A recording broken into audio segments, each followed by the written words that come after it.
Assalamualaikum warahmatullahi wabarakatuh.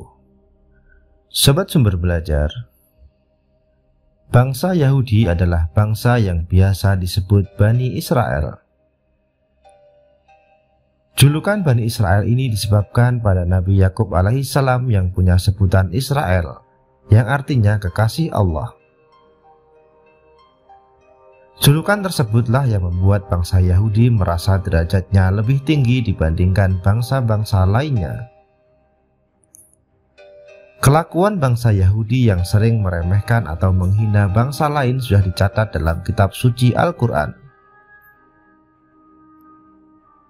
Di dalam Al-Quran, ada 3 janji Allah Subhanahu wa Ta'ala kepada bangsa Yahudi. Lantas apa janji Allah yang disebutkan Al-Quran kepada Yahudi? Temukan jawabannya pada video berikut ini.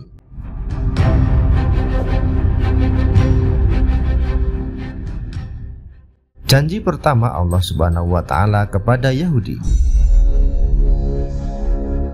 Berbicara tentang bangsa Yahudi, membuat ingatan kita tertuju pada tingkah lakunya yang sering meremehkan bangsa lain. Kelakuan bangsa Yahudi ternyata bukan sekedar kebetulan, sebab Al-Quran telah menjelaskan tindak tanduk bangsa Yahudi.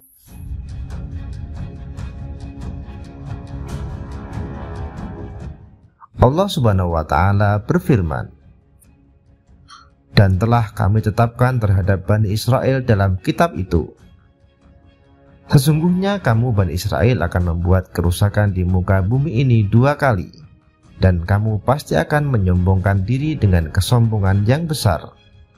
Maka apabila datang saat hukuman kejahatan yang pertama dari kejahatan itu, kami mendatangkan kepadamu hamba-hamba kami yang mempunyai kekuatan besar. Lalu mereka mencarimu keluar masuk kampung ke seluruh negeri. Dan itulah ketetapan yang pasti terlaksana." Al-Quran Surah Al-Isra ayat 4 hingga 5.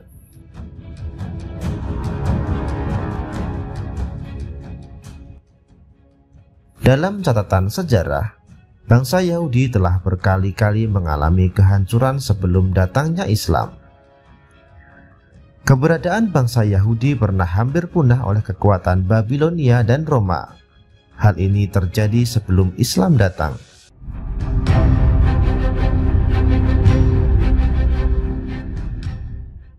Kehancuran oleh bangsa Yahudi yang pertama kali merupakan perjuangan hamba-hamba Allah Subhanahu wa Ta'ala.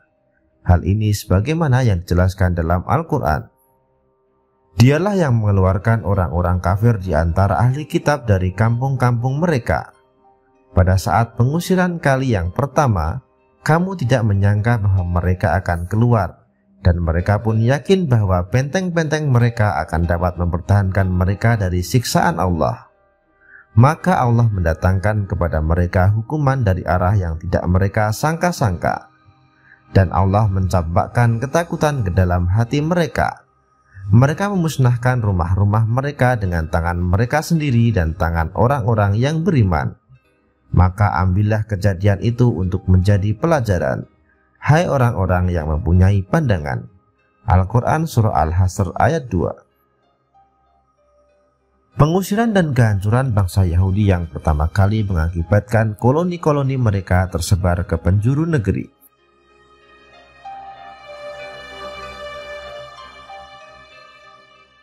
Janji kedua Allah Subhanahu wa Ta'ala kepada Yahudi. Tak bisa dibantah bahwa kesombongan dan kerusakan yang lebih besar lagi kembali diulangi bangsa Yahudi.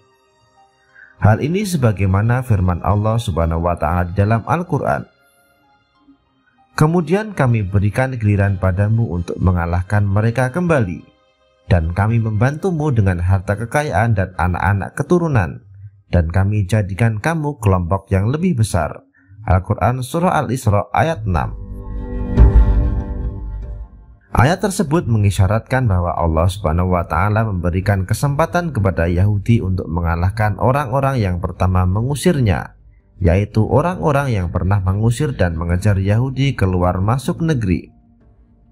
Bangsa Yahudi berhasil membalas sakit hatinya dengan menduduki kembali negeri-negeri Syam dan Palestina. Yahudi juga mengalahkan pengaruh kaum muslimin di wilayah tersebut.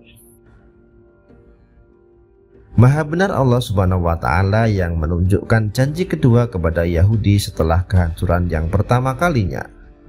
Hal ini terbukti dengan melimpahnya ekonomi maupun politik terhadap bangsa Yahudi Israel. Imigran Yahudi mengalir deras dari segala penjuru negeri ke bumi Palestina tanpa bisa dicegah kaum muslimin. Kekuatan ekonomi dan militer barat hampir seluruhnya berdiri di belakang Yahudi. Karenanya kesombongan Yahudi pun meningkat hingga saat ini. Sejarah mencatatkan lembaran hitam kaum muslimin akibat ulah bangsa Yahudi. Janji ketiga Allah Subhanahu wa Ta'ala dan kehancuran Yahudi. Derita masyarakat Palestina akan penjajahan Israel membuat sedih umat Islam di seluruh penjuru negeri.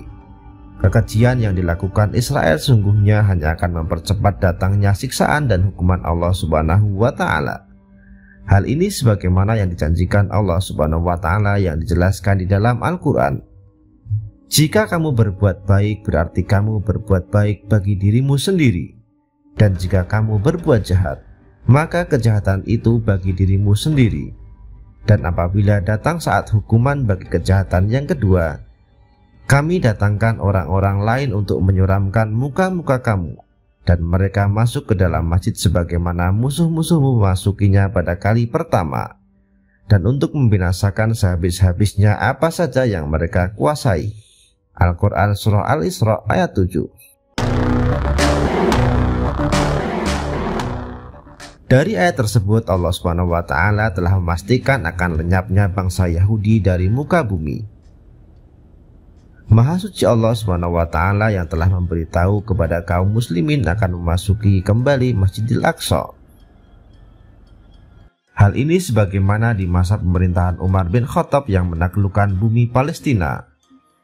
Dalam kitab Taurat, Allah Subhanahu wa Ta'ala telah memutuskan bahwa Bani Israel akan memasuki bumi yang diberkati, yaitu Palestina. Bahkan di sana mereka akan mendirikan pemerintahan. Tetapi kemudian mereka membuat kerusakan besar sehingga menyebabkan Allah menghukum mereka dengan cara mengirim hamba-hambanya yang tangguh. Setelah kerajaan mereka binasa, mereka diusir dan dicerai-beraikan. Hal ini sebagaimana dalam firman Allah Subhanahu wa Ta'ala, "Hai kaumku, masuklah ke tanah suci Palestina yang telah ditentukan rumah bagimu, dan janganlah kamu lari ke belakang karena takut kepada musuh. Maka kamu menjadi orang-orang yang merugi." Al-Quran Surah Al-Ma'idah ayat 21. Kita ketahui bahwa kaum muslimin saat ini memiliki jumlah yang amat besar. Akan tetapi bagai buih di lautan yang mudah terombang-ambing oleh derasnya gelombang. Sementara itu kualitaslah yang menjadi faktor penting dalam sebuah perjuangan. Allah Subhanahu wa Ta'ala berfirman, "Berapa banyak terjadi golongan yang sedikit dapat mengalahkan golongan yang banyak dengan izin Allah, dan Allah beserta orang-orang yang sabar." Demikian penjelasan dari kami. Semoga dapat menambah keimanan kita kepada Allah Subhanahu wa Ta'ala. Assalamualaikum warahmatullahi wabarakatuh.